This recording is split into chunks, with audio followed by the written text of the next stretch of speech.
যার কণ্ঠের জাদুতে মুগ্ধ ছিল সব প্রজন্মের শ্রোতা, তিনি কিংবদন্তি সঙ্গীত শিল্পী আশা ভোসলে।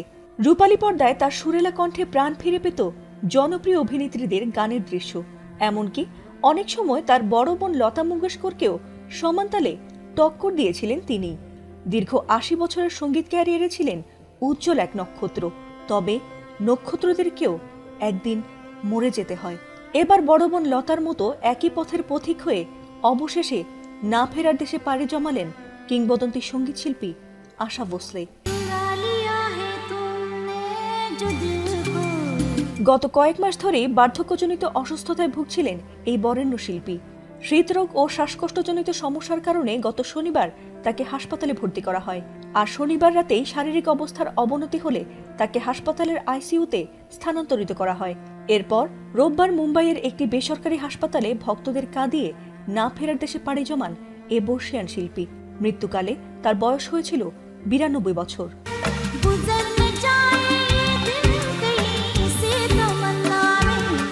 ভারতীয় চলচ্চিত্রের ইতিহাসে অন্যতম সফল ও জনপ্রিয় গায়িকা আশা ভোসলে ১৯৩৩ সালে সঙ্গীত অনুরাগী মঙ্গেশকর পরিবারে জন্মগ্রহণ করেন।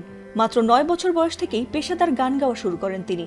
১৯৪৩ সালে চলচ্চিত্রে প্রথম গান রেকর্ড করার পর ১৯৫০-এর দশকেই বলিউডে নিজের শক্ত অবস্থান তৈরি করে নেন।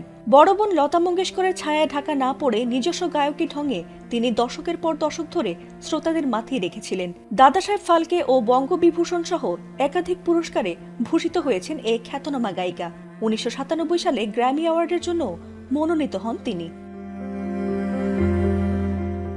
তার ব্যক্তিগত জীবন ছিল বেশ নাটকীয়। মাত্র ১৬ বছর বয়সে পরিবারের অমতে নিজের ব্যক্তিগত সচিব ৩১ বছর বয়সী গণপতরাও ভোসলেকে বিয়ে করেন তিনি। তবে ১৯৬০ সালে ভেঙে যায় সেই সম্পর্ক। পরবর্তীতে ১৯৮০ সালে বিখ্যাত সঙ্গীত পরিচালক আর.ডি. বর্মনের সঙ্গে বিবাহ বন্ধনে আবদ্ধ হন তিনি। বর্মন পরিবারের প্রবল আপত্তি থাকলেও তাদের দীর্ঘদিনের প্রেম পরিণয়ে রূপ পায়।